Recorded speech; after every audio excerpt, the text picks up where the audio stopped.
Hello and welcome to this week's episode of Mastering Dungeons. I'm Shawn Merwin, and with Teos off in Renton at the Wizards of the Coast retreat, I am Oh here with yeah. our very special guest, Ben Byrne. Hey Ben, how are you? I am really good, Shawn. It's great to be here. Thank you for asking me onto this prestigious number two podcast in all the realms. Number two, of course, number one being the show that you host. So could you tell everyone a little bit about yourself, what you do in the gaming industry? Yeah, absolutely. My name's Ben. I am the media content manager at Ghostfire Gaming. So predominantly at the moment is the Eldritch Lorecast, which I co-host with your very prestigious self, Dale Kingsmill and James Hake. I also make YouTube videos, and I like to think of myself as a game designer in training because I like to sink my teeth into a lot of game design kind of things and then make videos about the stuff that I've gotten to make. So I sort of started as a pro GM for a few years and then started writing my own adventures for that. And then from there, kind of transitioned into Ghostfire. So that's how I've managed to find my way a path into the industry. Well, one of the joys of my work day is getting a chance to talk with you about game design because we've been doing more and more of that as we've worked together. And so I wanted to have Mm. you on to talk about really anything you want to talk about. And so our main topic today is going to be not a look at a particular role playing game as we've been doing, but to talk about genre and theme in games and Mm. what that means for the types of games that we play. Mm. But For before we sure. get before we get to that, let's roll through the rest of the show.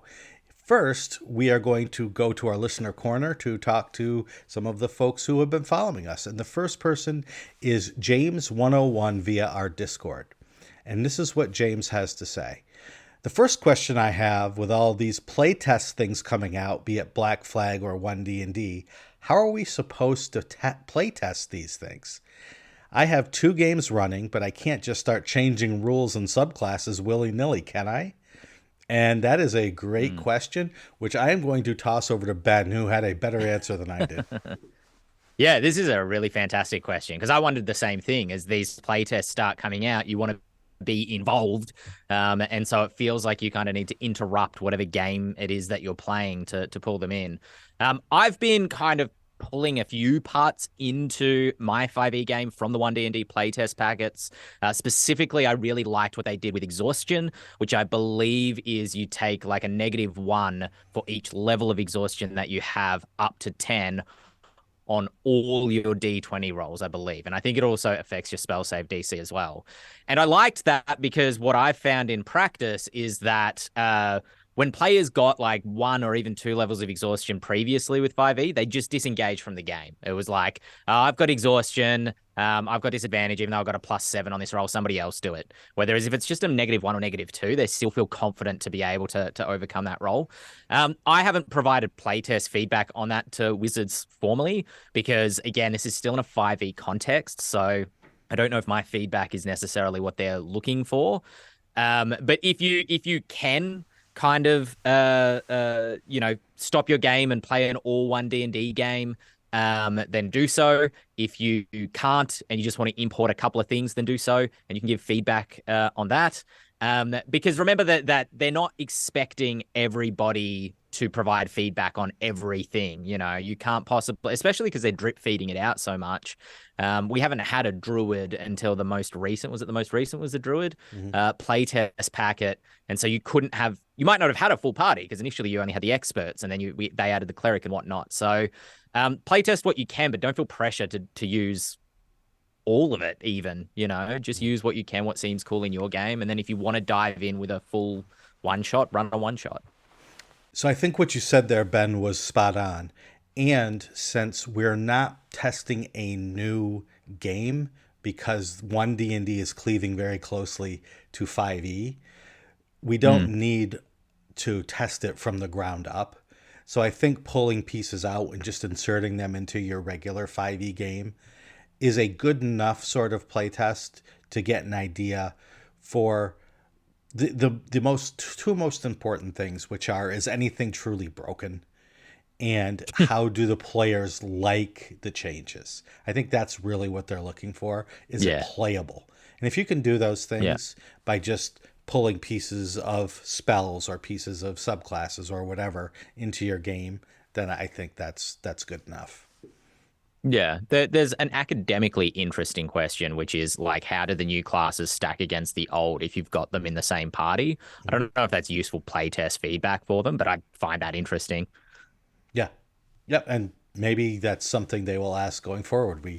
We don't know Mm. what their real plan is, so I think they're making some of this up as they go along, which is perfectly reasonable because a lot of us make up things as we go along, such as podcasts. That is true. All right. So James had a second question, which is now that a lot of companies are putting things into the Creative Commons, like Forge of Foes that Teos, Mike Shea, and Scott Gray just finished, what's to Mm. stop Wizards of the Coast from taking some of the best stuff out there and putting it into one D&D? And the answer is nothing. If you publish under the Creative Commons and there's no way to keep it out, then they could. But they really could do that in a lot of things. A lot of the things that are up on D&D Beyond, or not D&D Beyond, Mm. DM's Guild, Mm. uh, are sort of under that Or same both, I thing. think. Yeah. Yeah, exactly. So nothing stopping them except bad publicity. And with a company like Wizards and Hasbro, bad publicity can really hurt them. Mm. So I mean, we've seen that already.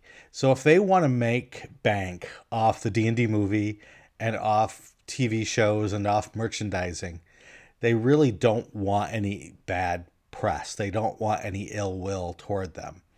And doing something like Mm. that would be if they just lifted it wholesale. So they're in a position there where I think if they did want to use something, they would just go to the creator and say, we like that. Can we use it? Now, with Black Flag, if it's done under a license, they could totally do that because they could just use that license. So, right, it's all one big sort of legal amalgam of weirdness. But in the long run, right, yeah, you could boycott Amazon and it wouldn't even be a blip on their radar. You could Yeah. boycott these other huge companies and it doesn't affect them at all.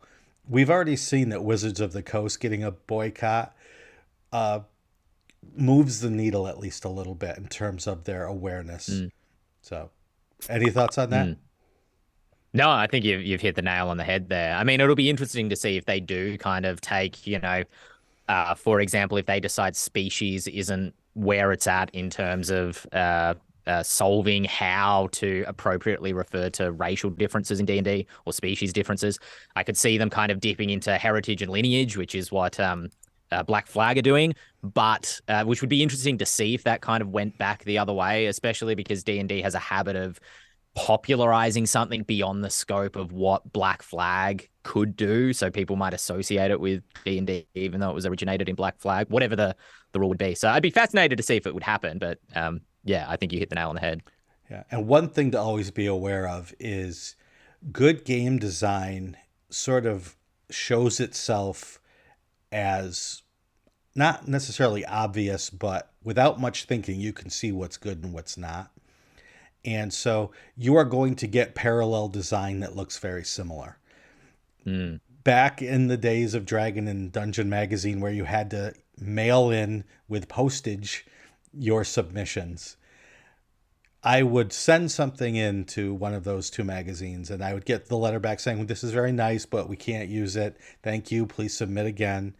And then a month or two later, something exactly like what I wrote would be in the magazine. And I would Yeah. rage. I would get so upset. Oh, they're stealing people's ideas. No, they're not. It's just, it's obvious. Certain subclasses are obvious. Certain rules are obvious. We want to tweak this to make it easier to understand or just slightly more complicated. Well, there's generally like two or three ways to do that. And Mm. it's obvious. So No, Wizards of the Coast does not want to steal your ideas because they have many smart people there who have the same ideas that we do. And Mm, they're just able to put it together, put art on it, and market it better than anyone else can in the industry at this point. mm, So mm. that's basically it. We have another message from the Welsh DM via Twitter. What are your thoughts on 1D&D making all casters behave the same way, such as spell slots equaling spells prepared and generic shared generic spell lists, etc.? I think it's leading to each class feeling the same and creating a lack of variety in the game and in the party. I'll take this first, Ben, and then you step in. So, great question, Welsh DM. Here's my answer. What are your design goals? If your design goals are to have the biggest variety of caster types that you want, then what 1D&D is doing isn't the greatest thing. However, Mm. if you want it to be easier to play, if I'm a DM and I'm sitting down to teach new players, and Amy wants to play a wizard, and Bob wants to play a warlock, and Sue wants to play a cleric, and I have to describe 3 different ways that spellcasting works to each of those players, that's a huge hassle. And I would want then a system of spellcasting that is the same for all 3. So is it leading to more of the same feeling? For you, probably. For other people, probably not. For new players, they want a system that they understand. So the short answer is, like most answers in game design with complex games, what do you want? And what you Yeah. want is what you should design toward. Yeah, I agree largely. It's kind of the answer to most GMing questions are talk to your players. What Mhm. are your goals and talk to your players. But for my part, I sort of agree. The thing that I noticed through 5e, particularly through Xanathar's and Tasha's kind of expansions on the base rules and expansions of the base classes, is it seemed to be introducing a lot of ways to play other classes as one class, if that makes any sense whatsoever. What I mean is that, like, I think the Radiant Soul Sorcerer, I think it is, that's in Xanathar's, is a really cool idea. And I think they did a sort of celestial themed warlock as well in that book. But it also felt like a way to play a cleric as a sorcerer or play a Mhm. cleric as a warlock. And I think we saw that again a little bit with Tasha's. It just felt like there was a lot of ways where they were trying to, or seemed like they were trying to, um, kind of make any build possible in any class. Mhm. And for me personally, if I was designing a system, my design goals definitely would be to make the classes feel unique and feel like there's a different tool for different jobs, so to Mhm. speak. If you need healing or you need divine magic, you need a cleric because only clerics get divine magic. But if you need arcane magic, you need a wizard. I like that feeling personally. Mhm. So if it continues to get more freeform, um, I don't know, maybe I'll play a different game. But I appreciate how streamlining it all across does make it a lot easier for new players who, anytime I have, for one player in my group in particular, she never prepares spells. We just ignore the preparing spells. We just choose a spell list as if she knows those spells, like a sorcerer. But if she's ever playing a wizard or a cleric, it's just no, these are your spells because there's no way she's wrapping her head around Mhm. preparing new spells at the end of each day and all that sort of thing. So yeah. Mhm. Yeah, I can't answer any better than that. And finally, to someone who both you and I know, Ben, Greg Marks via Twitter. Greg says, I was listening to Mastering Dungeons. Well, thank you, Greg. And heard the comment about taking away off turn sneak attacks, speeding up a game.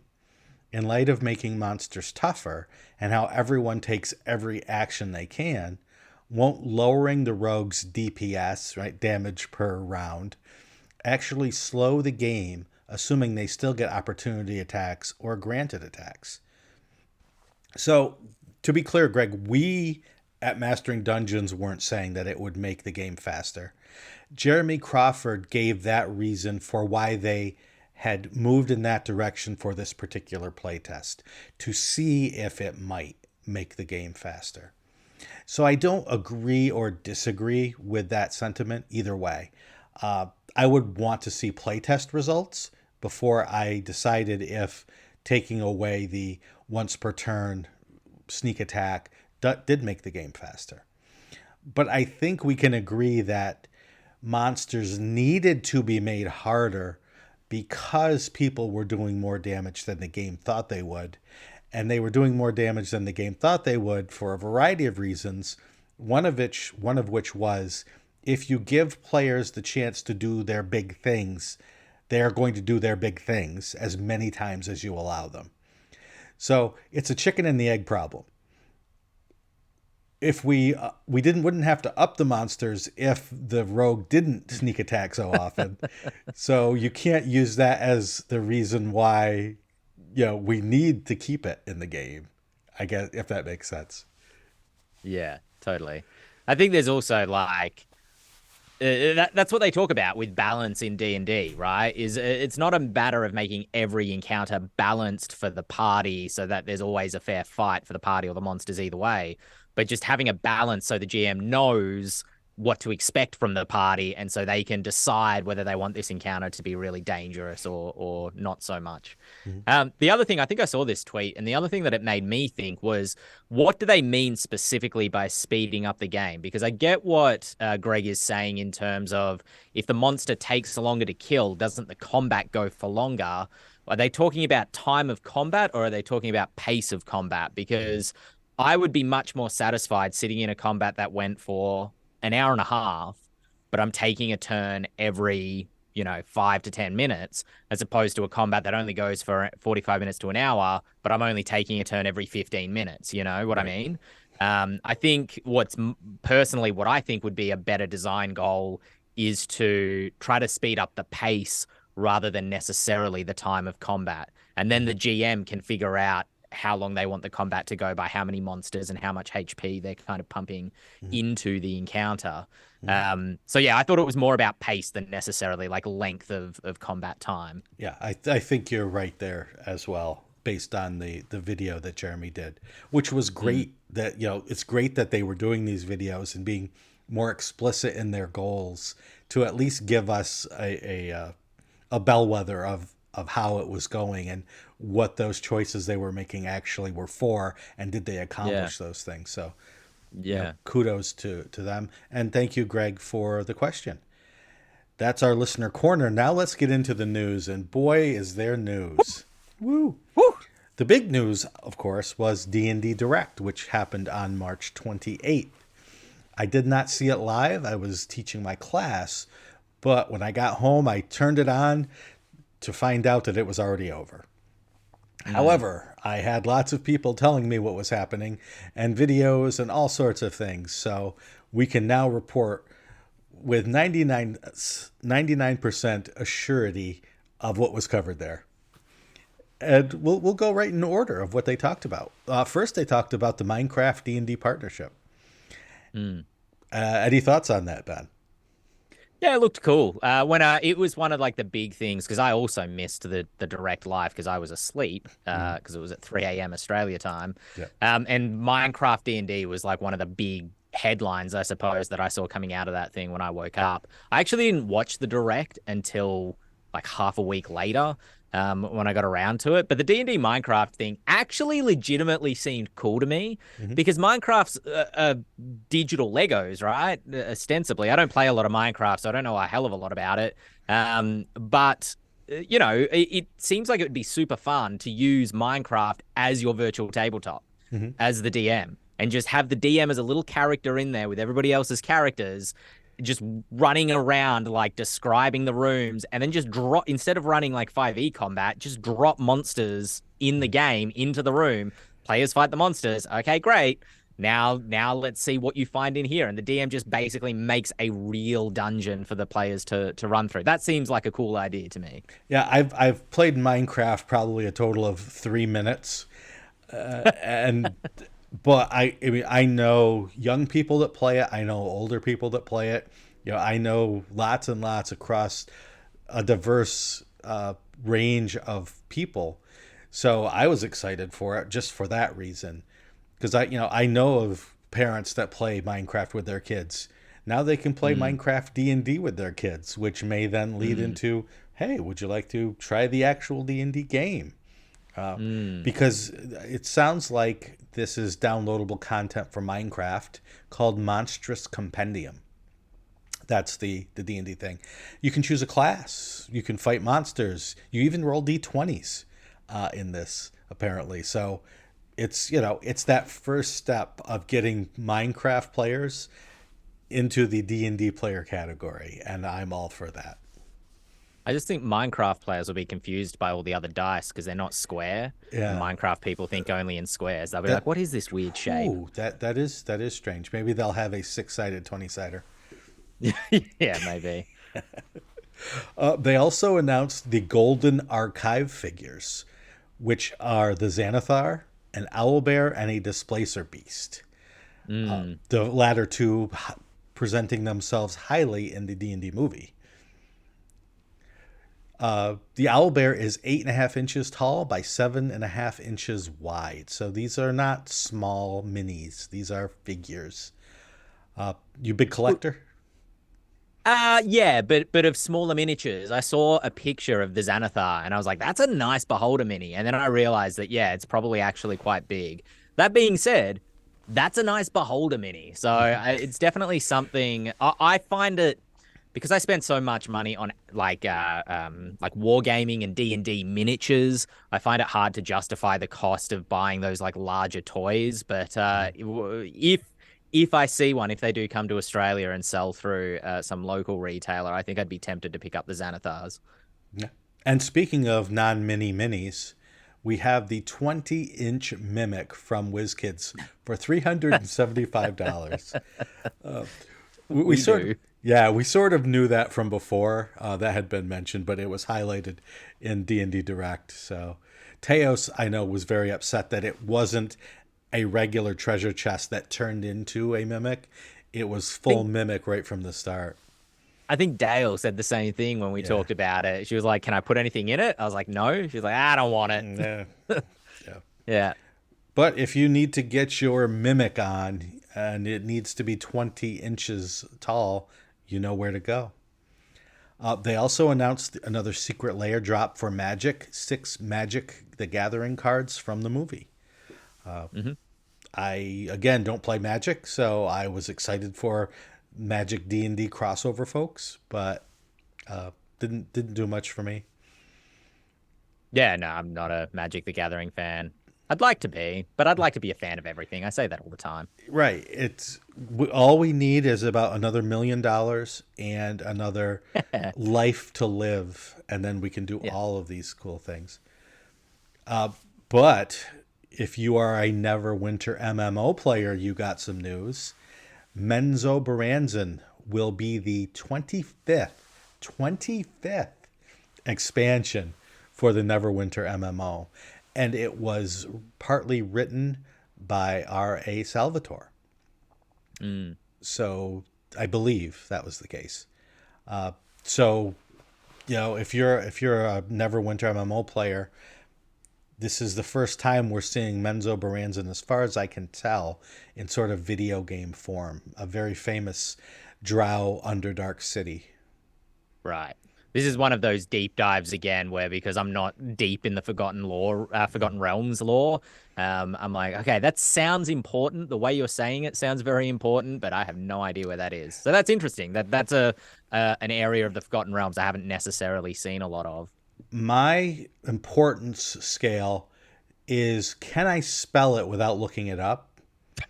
And Menzo Baranzan I can spell without looking up. Okay. So that's how important it is on the Shawn Merwin can spell it scale. Aarakocra and Gracklestew are also there. On there? Okay. Yeah. Gotcha. That's fair. But yeah, I mean, it looks like I've played the MMO for a few hours. I haven't touched it in the last probably 5 years. But it's great that it's keeping going like it is. We get news from Joe Manganiello's 50th anniversary documentary on D&D. He was there talking about putting it together and what was going to be in it.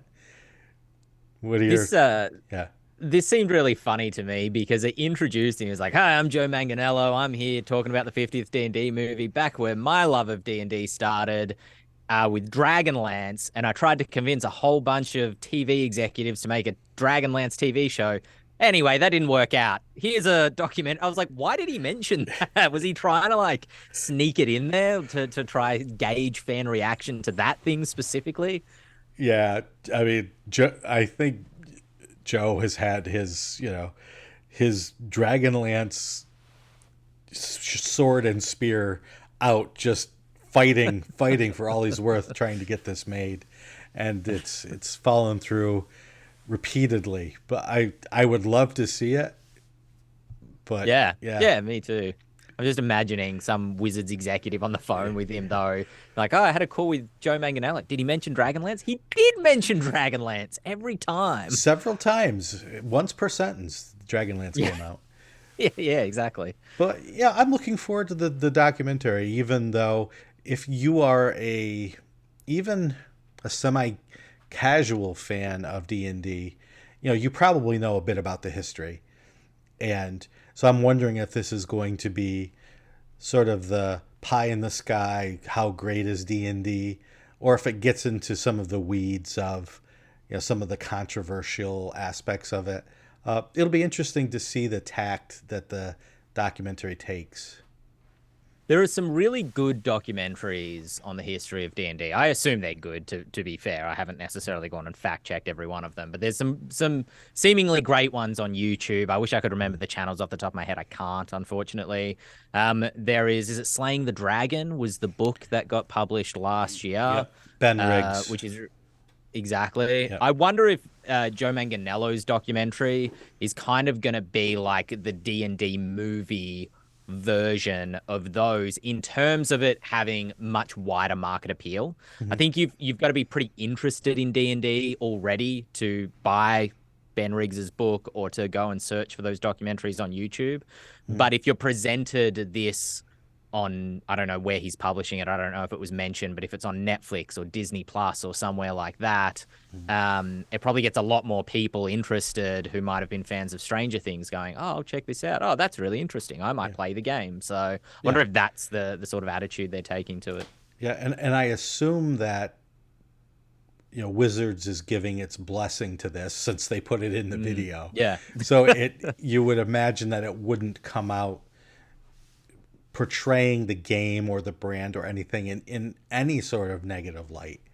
More Yeah, of a that's more of a true. marketing piece and of a celebration of the game, as opposed to, let's look at some of the sordid history of TSR or the Satanic Panic or anything like that.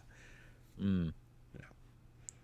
We got to look at a pre-alpha version of the virtual tabletop. Oh, Ben, the face tells it all. What are you thinking? It looks great. It looks like a great tool for people to play remotely. Mm-hmm. Um, uh, Similar to my answer to the Welsh DM earlier in terms of like the simplifying magic versus complicating magic across a system. My personal feeling is that I had my face scrunched the entire time during the demo where they're sitting around a table with their hand on a mouse looking at their laptops, and as they're trying to role play with each other, they've got their laptops like up to Mm-hmm. here in front of them, making that feel so much more disconnected. Um, so I didn't love the look of it as an at the table application unless you can have a communal screen where everybody's looking at it like a flat virtual tabletop style setup. That doesn't look like what they're going for. But that being said, it looks fantastic for remote play, Mm-hmm. for folks that can't play in the same area. Yeah, It's very flashy, but it's just the slow advance of technology makes me feel icky in some weird way. yeah.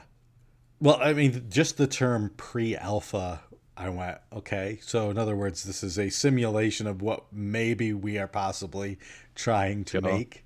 But I had the sort of same reaction as you. It's, oh, this is cool. young me would not have believed that something like this could ever have happened. And I can't say that I hope it goes great because if it becomes too good, right? If it becomes too good, then it directs how the game is played and Yes. marketed and finally designed. And Yes. I use technology all the time. I use D&D Beyond. I use Roll20. I use all of these things. But I also love to look at the other players or the DM in the face and make eye contact, and Mm. and I want that to be a viable way to play the game for generations to come. I agree. As an ex-drama student, ex sort of semi-professional actor, like that's my juice, is like Mm-hmm. looking at people and having that sort of human interaction in a safe and imaginary space. But it also limits the capacity of imagination, I Mm-hmm. feel. As someone who's described on the Lorecast before how, if a miniature is not what it represents, then I want to go and buy the miniature that represents that literal thing. Goblin archers aren't enough to represent elven archers. I feel the same way about virtual tabletops. And so, the way that I imagine skeletons or the way that I imagine mind flayers, for example, is going to be different to how they look in that virtual tabletop. And so I feel like what that virtual tabletop looks like may dictate, dare I say for a later conversation, the atmosphere and themes and genre of the game that I want to play, because those are the assets that are available to me. And I'm sure they will try to make them as wide and varied looking as they can for different styles of play. I'm sure there'll be like a Ravenloft expansion or something for it to make it look all gothic, Mm-hmm. but it's still more limited than my imagination is, or the imagination of the Right. players at the table. Yeah. I you are also in education for a bit. Yeah. And so I've talked with my wife, who is also a teacher, a lot about technology and teaching. And there's a threshold that you have to be able to keep the technology from being a barrier to learning. It has to be a tool to do the thing. And if it becomes a barrier to learning rather than a tool to enhance learning, you need to get rid of that technology. Mm-hmm. And I feel the same way about this. Depending on what the goal of your game is, as you're saying, if it limits the storytelling possibilities and the fun at the table rather than enhancing it, and it becomes the point of the game rather than the game becoming the point of the game, Yeah. Yeah. that's where I get a little bit Yeah.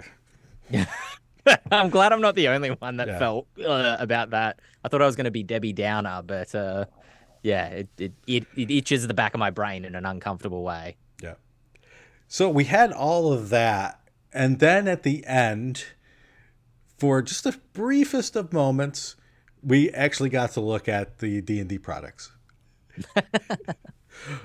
And what Chris Perkins and Jeremy Crawford told us about was sort of what have we seen in 2014 to the present, and Mm, what are we going to see going forward. So they mentioned Keys from the Golden Vault, which is already out.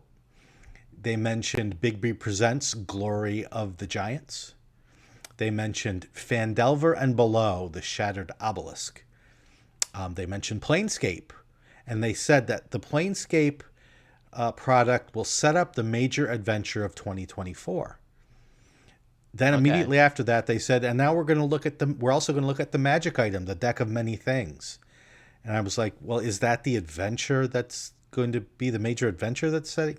That sort of lost me. And then they Yeah. said, and we're going to be introducing a new old villain, Vecna. And I was like, wait a second, is Vecna then going to be the major adventure for 2024? Then they mentioned 2025 being the Red Wizards become a central theme in an epic story. They talk about Venger from the D&D cartoon as making an That's appearance, right. Yeah. and the League of Malevolence they mentioned as bad guys, and that was, this was all just sort of rapid fire discussion. I was excited. I was excited about many of those things to see what they could do with them. There weren't any specifics really, but those are all cool things that if done right, I could really get behind. Yeah, Glory of the Giant looked really cool. It's kind of cool to see artwork coming from Glory of the Giant and Fandelver and below the Shattered Obelisk. I think I noticed one of the obelisks when I was reading and running the adventure in Tomb of Annihilation. So it's kind of cool if they've got this, almost subtle marketing, meta storytelling thing that's running through all of their little Easter egg that's run through all of their adventures. I think there's one in Frost Maiden. What's it? Mm-hmm. Neverwinter. I can't remember what the adventure's called off the top of my Rime head. of the Frostmaiden. Thank you. Yeah. So I thought that was really cool, but also kind of odd for a game like D&D, where the DM probably looked at that and shrugged and went, Mm-hmm. "I'll just decide what this obelisk is for the Yeah. purposes of this adventure." Yeah. Um, There was a great deal of speculation online about whether these obelisks were meant to be there, or if they were just a natural thing that are in so many adventures that at some point they finally said, "Oh, look, we have obelisks in these 6 adventures. We didn't plan it, but let's pretend we did." Uh, and and I'm fine. I don't think it matters. I'm fine either sure. way. Now, if they had had a letter on each of the obelisks, and if you put them all together, they spell something, Right. then Yeah. you're like, oh, okay, they were planning it all along. But you know, an obelisk is an obelisk, and I'm sure you could make a really cool adventure that harkens back to each of them without Mm. having planned that into the future. Yeah, yeah, that's probably true. So, The other stuff, just quickly, as you were describing it just now, it did kind of just come out as a mess of things. I think they did say that Vecna was going to be the head of his own adventure, like the main mhm, villain of his own adventure. Um, it felt like they were trying to do the Marvel like phase mhm, thing in the next phase, but I don't think they quite pulled it off or stuck the landing as well for two reasons. First, everybody's wondering how this interacts with 1D&D. Will the mhm. Vecna adventure or the adventure from 2025, I think they went as far out into the Red Yeah. Wizards one, will that be 5e? Will that be 5.5? Will that be 1D&D? Will that be 6e? Like what will that adventure be in? So that kind of hangs over the top of this. And the other thing is they just like it was just names and words and pictures. They didn't really show any sort of visual map or any sort of Mhm. visual representation that I could see where all this was going and what it was leading to. It just kind of felt like a mess of stuff that like by 2025, I don't know where I'm going to be. Like, Yeah. who knows? Yeah. So, It's without knowing more about what we'll talk about next, which is the D&D movie, right? Without yeah. knowing more about scheduling, and publishing is so hard. Uh, Not knowing where the virtual tabletop will be, not knowing how you're going to be able to publish these things. It's Mm, impossible to do the full Marvel Cinematic Universe phase thing because it's just budgets and plans are so up in the air mm, that they would be called liars if they tried to do any more specific than what they did. I think so. I that's was fair. I was cool with that. Speaking of the D&D movie, see, I mentioned it and then I get to say speaking of it. That's how you do that smoothly, Ben. Uh, it opened this weekend and it did pretty well. It opened as number one in the U.S. at around $40 million, earning 71.5 worldwide for its opening weekend. It beat the estimates that people had set forth, but not by so much that you would call it like a surprise hit. Sure. The $150 million budget looks like it's safe that they're going to make money on it Hmm. worldwide going forward.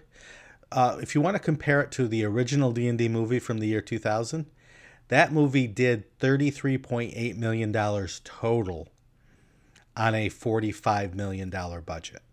So this new movie beat the old movie's total gross worldwide to date in just one weekend.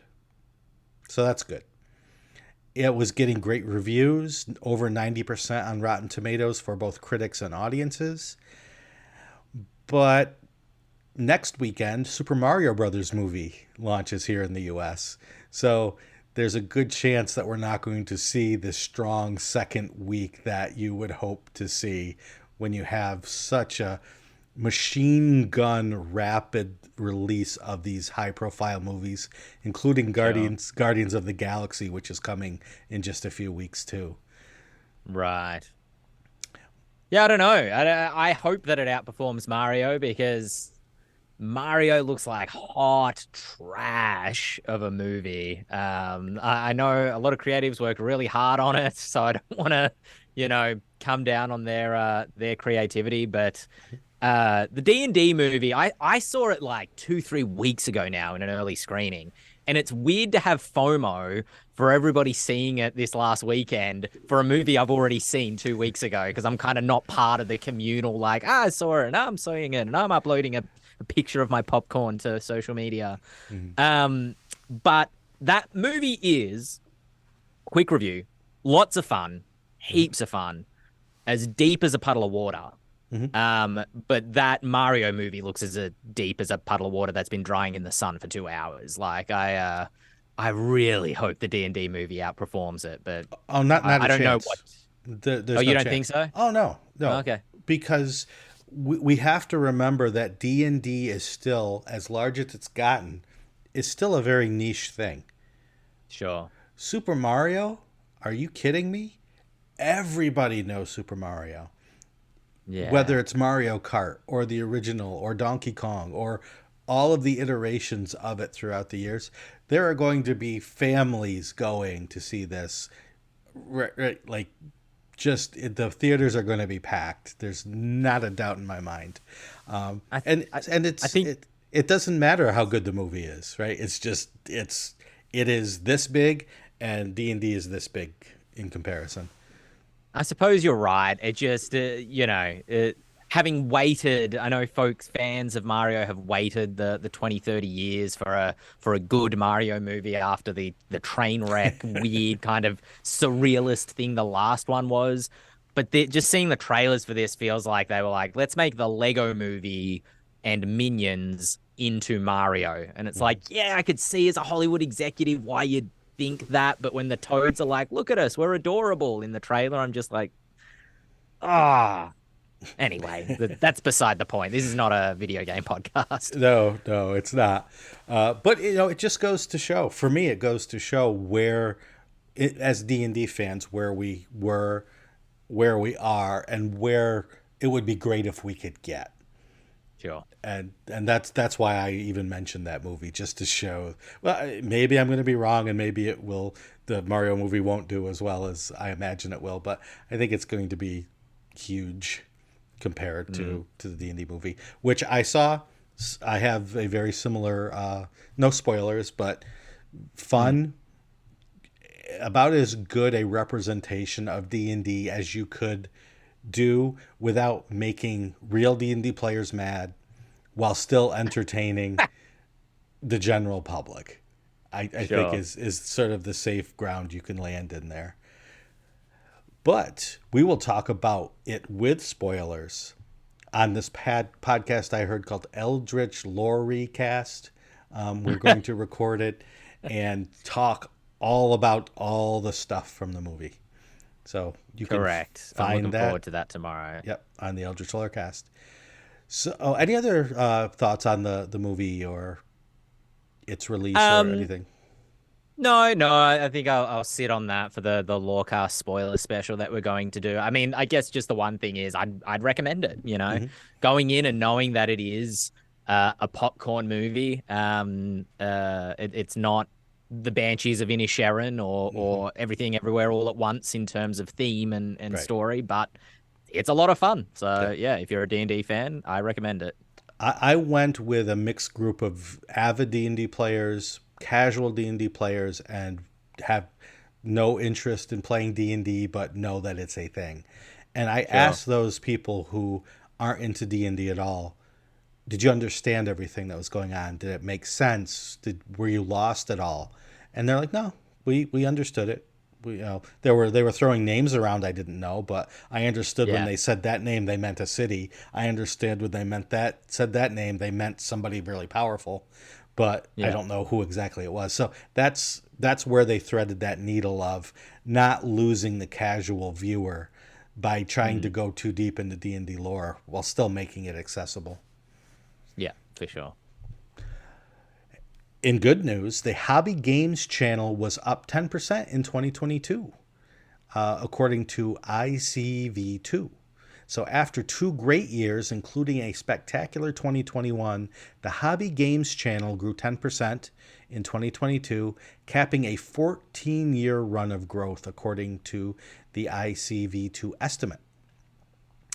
We looked at the role playing games sector, and number one, of course, is Dungeons and Dragons, as it almost always is. Pathfinder rose to number two. 5e open gaming license content came in at three. They gave examples such as Cobalt Press and Darrington Press. Sure. Coming in fourth was Vampire the Masquerade from Renegade Game Studios, and coming in fifth was the Transformers role playing game, also from Renegade Game Studios. So that's good. And some areas of the hobby game sector were down.